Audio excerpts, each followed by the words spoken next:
আমার বাপ তুলেছে কালকে।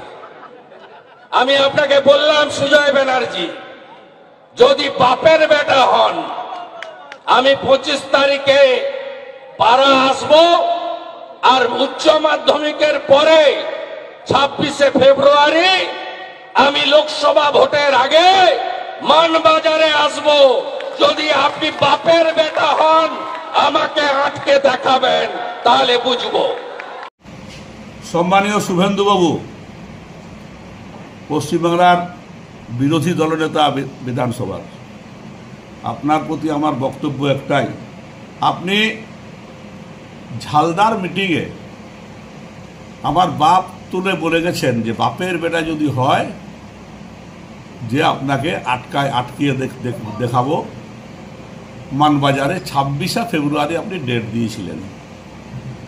আমার মনে আছে, আপনার মনে আছে কিনা আমি জানি না। আমি আপনাকে 26শে ফেব্রুয়ারির পরে 26শে মার্চ অপেক্ষা করেছি, 26শে এপ্রিল পর্যন্ত আপনাকে আমি টাইম দিচ্ছি। তারপরে কিন্তু আবার আবেদন রাখবো যে আপনি যে কোনো সময় মানবাজার আসুন, কারণ আপনি বিরোধী দলের নেতা, আপনার গণতান্ত্রিক অধিকার আছে, কেন আসবেন না?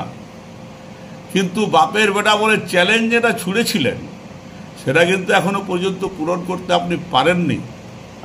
শিশিরদার মতো ব্যক্তির ছেলে আপনি, প্রেস্টিজটা রাখুন, তবে তো বলবো বাপের বেটা। আমি কিন্তু এখনো বাপের বেটায় আছি। আর আপনাকে আমি আজ জানাচ্ছি যে 26 তারিখের পরে 27 তারিখ থেকে আমিও মানবাজারে আমার নিজস্ব রাজনৈতিক কর্মসূচি এবং র্যালি আমি শুরু করব, এটা আমি আপনাকে জানিয়ে দিলাম।